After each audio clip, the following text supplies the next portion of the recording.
Landslide की तस्वीरों को देखकर अंदाज़ा लगाया जा सकता है कि पहाड़ी किस तरह से धरती और सड़क पर आ गई, जिससे लोग सहम गए। फिलहाल प्रशासन मार्ग को ठीक करने में जुटा हुआ है।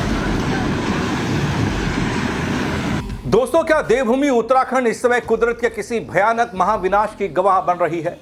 पहाड़ों में मॉनसून का ये रौद्र रूप थमने का नाम नहीं ले रहा है। आसमान से बरस रही आफत ने राज्य के पूरे इंफ्रास्ट्रक्चर को मलबे के ढेर में तब्दील कर दिया, ऐसा लग रहा, खासकर पहाड़ी इलाकों में। सिर्फ दावे और वादों के बीच सच ये है जो मैं बताने जा रहा हूं। पूरी खबर देखिएगा दोस्तों, कैसे अगले 3 से 4 दिन के लिए जारी हुआ मौसम को लेकर खौफनाक अलर्ट बताऊंगा आपको। नमस्कार, पहला मैं पंकज रौतेला, आप देख रहे हैं अपना उत्तराखंड न्यूज। दोस्तों, पूरे उत्तराखंड में कैसे मौसम ने कहर बरपाया है यह किसी से छिपा नहीं है, लेकिन दोस्तों कुछ आंकड़े और आने वाले दिन और ज्यादा डराने वाले हैं। सब मैं आपको इस रिपोर्ट में बताऊंगा, थोड़ा सा गौर कीजिएगा दोस्तों। विकास ही विनाश का रास्ता बनाता है, ये मैं क्यों कह रहा हूं, पहले आप इस तस्वीर को देख लीजिए, समझ लीजिए। ये वीडियो चंबा के भरमौर से आई है, जहां पर भारी लैंडस्लाइड हो गया है और कोटला बटोर मार्ग पूरी तरह बंद हो गया है। लैंडस्लाइड की तस्वीरों को देखकर अंदाज़ा लगाया जा सकता है कि पहाड़ी किस तरह से धरती और सड़क पर आ गई, जिससे लोग सहम गए। फिलहाल प्रशासन मार्ग को ठीक करने में जुटा हुआ है। दोस्तों, अपने लिए ऐसे ही तस्वीर देखना कोई नई बात नहीं है। उत्तराखंड के पहाड़ी इलाकों में ये तस्वीरें मौत का दूसरा नाम हो सकती हैं। और अब मौसम की मार उत्तराखंड पर पड़े या हिमाचल पर, तस्वीरें यहां की हों या वहां की, नुकसान एक जैसा होता है दोस्तों। पहाड़ों में सीधा सा नियम है, अवैज्ञानिक तरीके से रोड कटिंग मतलब भीषण लैंडस्लाइड को दावत। इसी का नमूना है कि हिमाचल के चंबा में भरमौर का ये कोडला उराई रोड, भीषण लैंडस्लाइड यहां पर हुआ। लेकिन दोस्तों, इधर बात अपने उत्तराखंड की करूं तो यहां हालात बद से बदतर है। इसका अंदाजा आप इससे लगा सकते हैं कि प्रधानमंत्री ग्राम सड़क योजना के तहत बनी 946 ग्रामीण सड़कें और 15 बड़े पुल ताश के पत्तों की तरह इस बार मानसून में टूटकर पानी में बह चुके हैं। ये आंकड़े बता रहे हैं। सैकड़ों गांव आज मुख्य धारा से पूरी तरीके से कटकर टापू बन चुके हैं और लोग यहां मूलभूत सुविधाओं के लिए तरस रहे हैं, दाने दाने को तरस रहे हैं, आप कह सकते हैं। इधर दोस्तों, इस बीच मौसम विभाग ने देहरादून समेत पिथौरागढ़, नैनीताल और बागेश्वर में भारी बारिश का येलो अलर्ट जारी किया। अगले 4 दिन बेहद खौफनाक बताए गए हैं। आखिर कब थमेगा पहाड़ों में ये मौत का तांडव, पता नहीं दोस्तों। लेकिन ये तो सच है कि उत्तराखंड में कुदरत का ऐसा कहर टूटा है। इस बार भी मानसून ने ऐसी आफत बरसाई है जिससे पूरे ग्रामीण अंचल, पहाड़ी इलाकों में लाइफलाइन को तहस नहस कर दिया, काट कर रख दी। यानी कि वो सड़कें जो गांव को जोड़ती हैं, गांव को सड़क से जोड़ती हैं, गांव को मुख्यालय से जोड़ती हैं, वो सब की सब तकरीबन 1000 सड़कें ऐसी हैं जो इस वक्त इस आपदा की चपेट में हैं। इस साल की मानसून की मार ने दोस्तों सबसे गहरा जख्म राज्य के सड़क तंत्र को दिया, जिसकी मैं बात कर रहा हूं। आपदा के कारण प्रधानमंत्री ग्राम सड़क योजना के तहत बनी 946 सड़कें, जिसका मैं जिक्र कर रहा हूं, और 15 महत्वपूर्ण पुल, नुकसान इनको पहुंचा, क्षतिग्रस्त हुए, तबाह हो चुके हैं। सड़कें क्या टूटी, पहाड़ों का संपर्क ही मैदानी इलाकों से कट गया। दोस्तों, इस बीच चुनौतियां आम लोगों के लिए हैं। बीमार बुजुर्ग हों, गर्भवती महिलाएं, उन्हें अस्पताल तक पहुंचाने का रास्ता भी अब मलबे के नीचे दफन होता दिख रहा है। कई वीडियोज ऐसे आए हैं।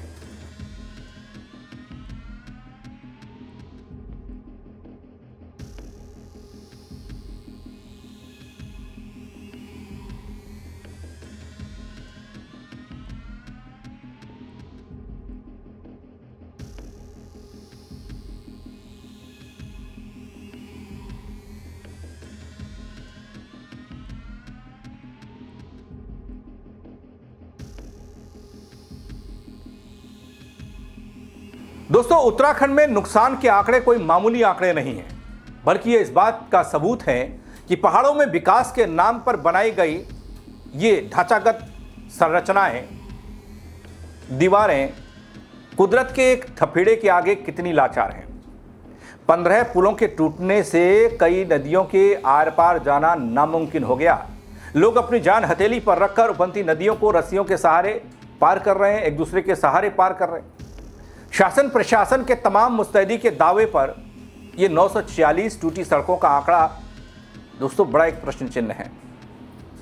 वहीं तबाही अभी थमी नहीं है, क्योंकि मौसम विभाग ने आने वाले दिनों के लिए और भी डरावनी चेतावनी जारी की है। समझिए कैसे, जिसमें शामिल है राजधानी देहरादून, सीमांत पिथौरागढ़, नैनीताल, बागेश्वर जिलों में भारी से बहुत भारी बारिश हो सकती है। येलो अलर्ट एक्टिव हुआ है। अगले 4 दिनों तक इन पहाड़ी अंचलों में लगातार मूसलाधार बारिश का तांडव जारी रहने की आशंका जताई गई है, जिससे नए भूस्खलन और पहाड़ों के दरकने का खतरा और ज्यादा बढ़ गया, या कहूं 2 गुना हो गया, 3 गुना हो गया।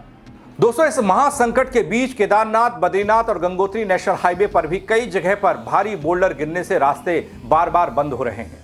चमोली और उत्तरकाशी जैसे संवेदनशील इलाकों में तो स्थिति इतनी विकट है कि अचानक आने वाले सैलाब से लोग सहमे हुए हैं। यानी अचानक बाढ़ से नदियों के ऊपर बने बैली ब्रिज तक तिनके की तरह बह रहे हैं। अभी आपने हाल में देखा होगा ऐसा ही मंजर। आपदा प्रबंधन सचिव ने जिलाधिकारियों को निर्देश जारी किए कि जब तक मौसम साफ नहीं होता, संवेदनशील रास्तों पर वाहनों की आवाजाही को पूरी तरीके से नियंत्रित रखा जाए और यात्रियों की सुरक्षा सुनिश्चित की जाए। दोस्तों, 1000 सड़कें, 15 पुल का ये आंकड़ा, इनका टूटना ये साफ बयां कर रहा है कि इस बार पहाड़ की जनता का दर्द कितना गहरा है। सरकार को सिर्फ रास्ते खोलने के दावे नहीं करने चाहिए प्रशासन को, बल्कि गांवों तक राशन और आपातकालीन सुविधाएं पहुंचाने के लिए भी काम होना चाहिए। हवाई रेस्क्यू तेज होना चाहिए। दोस्तों, अगर आप भी इन 4 प्रभावित जिलों की यात्रा का प्लान बना रहे हैं या वहां रहते हैं, जिनका जिक्र मैंने किया, खासकर जिसमें मैदानी इलाकों में देहरादून में शामिल है, जहां पर अगले 4-5 दिन भारी हो सकते हैं, सावधान रहने की ज़रूरत बताई गई, तो थोड़ा सतर्क रहिएगा, क्योंकि प्रलयकारी आपदा पर और सरकारी इंतज़ामों पर हमेशा से सबकी नज़र रही है। और इस बार भी कई तस्वीरें ऐसी आई हैं जो सहमा गई, डरा गई। लेकिन इन सब पर, इंतज़ामों पर आप क्या सोचते हैं? अपनी राय कमेंट के ज़रिए दीजिएगा। और पहाड़ की इस कड़वी हकीकत और अलर्ट की आवाज़ को लोगों तक पहुंचाने के लिए इस वीडियो को फेसबुक और यूट्यूब पर सबसे ज़्यादा शेयर करिएगा, ताकि और लोग भी देख पाएँ, अलर्ट भी हो और अपनी राय भी दे पाएँ। बस फेसबुक पर फॉलो करना ना भूलें, यूट्यूब पर नए हैं या सब्सक्राइब नहीं किया है तो वो करना ना भूलें। मेरे साथ जुड़ने के लिए आप सबका बहुत शुक्रिया। जय उत्तराखंड गढ़ियो।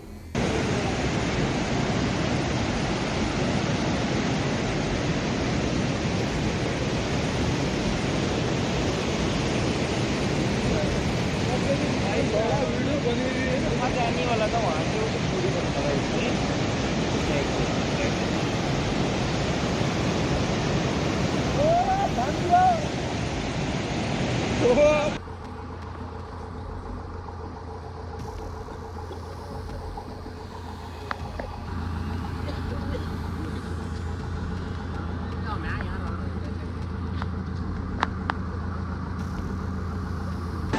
लैंडस्लाइड की तस्वीरों को देखकर अंदाज़ा लगाया जा सकता है कि पहाड़ी किस तरह से धरती और सड़क पर आ गई, जिससे लोग सहम गए। फिलहाल प्रशासन मार्ग को ठीक करने में जुटा हुआ है।